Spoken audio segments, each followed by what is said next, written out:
New ইয়র্কের restaurant মালিকদের জন্য খুলছে নতুন সম্ভাবনার দরজা।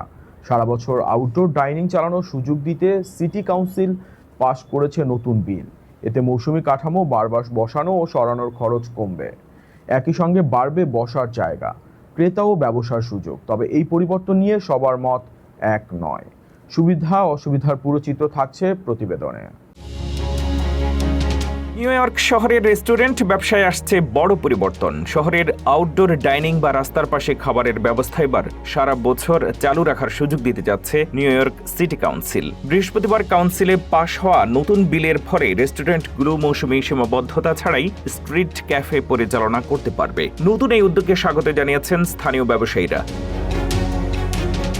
The owl's tail restaurant manager Jordan উইলিয়ামসের মতে, সারা বছর আউটডোর ডাইনিং চালু থাকলে ব্যবসা উল্লেখযোগ্যভাবে বাড়তে পারে। তিনি জানান, তাদের রেস্টুরেন্টটি আগে একটি লন্ড্রোম্যাট ছিল, ফলে ভেতরে স্টোরেজ এবং বসার জায়গা খুবই সীমিত। বাইরে অতিরিক্ত আসন চালু থাকলে ব্যস্ত সময়ে তারা প্রায় 3 গুণ বেশি ব্যবসা করতে পারবেন।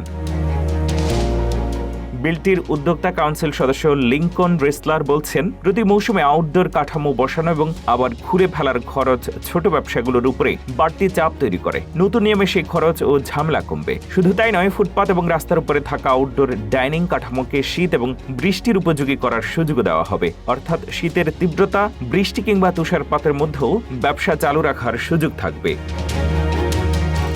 নতুন নিয়মে রেস্টুরেন্টগুলো 4 বছরের লাইসেন্সের জন্য আবেদন করতে পারবে। এই জন্য $3,500 ফি দিতে হবে। সঙ্গে আউটডোর জায়গার পরিমাণ অনুযায়ী অতিরিক্ত ফি থাকবে। সমর্থকদের মতে, এই উদ্যোগ ব্যবসা এবং কর্মসংস্থানের বাড়ানোর পাশাপাশি নিউ ইয়র্কের রাস্তাঘাট এবং পাড়াগুলোকে আরো প্রাণবন্ত করে তুলবে। তবে পার্কিং কমে যাওয়ার আশঙ্কায় কেউ কেউ উদ্বেগও জানিয়েছেন।